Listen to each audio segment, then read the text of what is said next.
seumur hidup. Dengan demikian berarti tidak ada pesangon. Berarti RUU Cipta Kerja menghapus pesangon. Itu jelas di situ dikatakan. Bahkan penghargaan masa kerja dalam undang-undang sebelumnya nomor 13 diturunkan nilainya, dan penggantian hak buruh dihapus. Balik ke kesepakatan pasti pengusaha menolak. Jelas pesangon hilang. Yang ketiga adalah penggunaan outsourcing yang masif. Yang sebelumnya outsourcing hanya 5 jenis pekerjaan, sekarang diperbolehkan. Sekarang semua jenis pekerjaan dan tidak ada batas waktu. Seumur hidup anak kita, para ibu yang susah-susah menyekolahkan anaknya, yang berjibaku pontang-panting mencari rezeki tambahan untuk menyekolahkan anaknya, negara membuka ruang. Para agen, saya quote and quote, bukan berarti seperti itu, tapi quote and quote tanda petik, menjual buruh kepada pengusaha-pengusaha yang serakah itu. Karena sekarang bisa melalui agen bebas seumur hidup dan tidak jelas masa depannya. Yang keempat adalah alasannya karyawan kontrak sekarang bebas. Dulu karyawan kontrak harus ada persyaratan. Boleh menggunakan karyawan kontrak kalau paling lama 3 tahun pekerjaan itu. Jenis pekerjaan tertentu, untuk pre-pro, bukan mass product, bukan produksi massal dan sebagainya. Sekarang syarat itu dihapus, dibolehkan menggunakan karyawan kontrak semua jenis pekerjaan dengan batas waktu tidak tertentu. Wahai ibu-ibu dan bapak-bapak, anak-anak kita terancam dengan masa depannya yang dikontrak seumur hidup tanpa kejelasan nasibnya, dan di outsourcing seumur hidup melalui para agen-agen pekerja yang menampung pekerja itu. Berbahaya buat negara ini, terlalu liberal, tidak ada perlindungan negara kepada rakyatnya.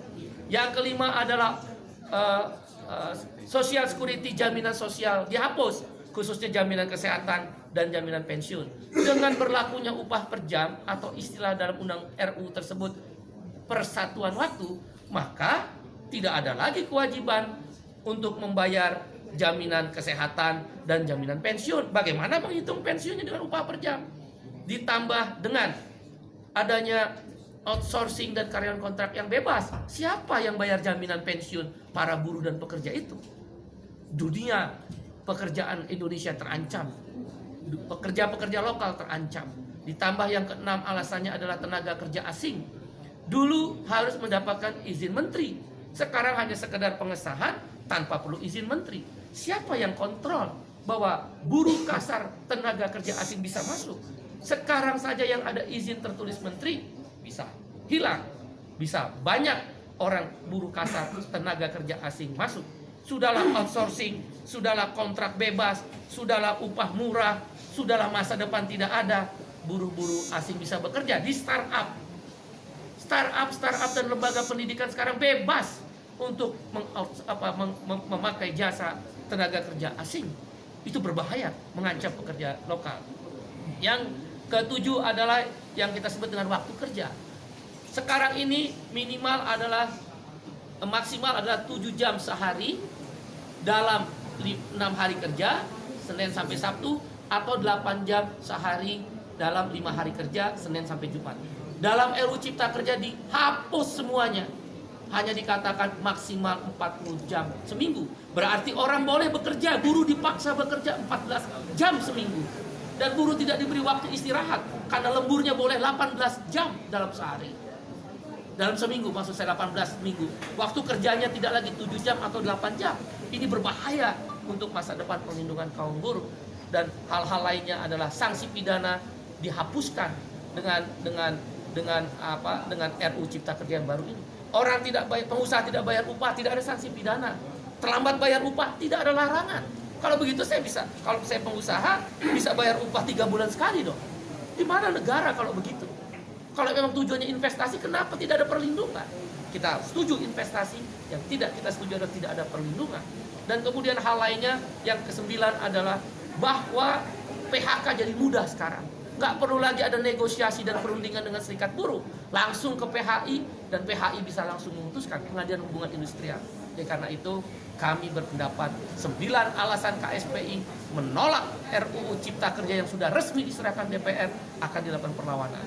Bagaimana kalau kemudian DPR tetap mengesahkan RUU tersebut? Ada 3 langkah yang kami lakukan. 1, aksi besar-besaran selama pembahasan di DPR, maupun kalaulah dipaksa untuk disahkan yang merugikan buruh tadi. Aksi nasional, aksi daerah, bahkan tidak menutup kemungkinan aksi yang melibatkan komponen yang lebih luas. Kawan-kawan mahasiswa, mereka terancam. Begitu masuk pasar kerja, tidak punya masa depan.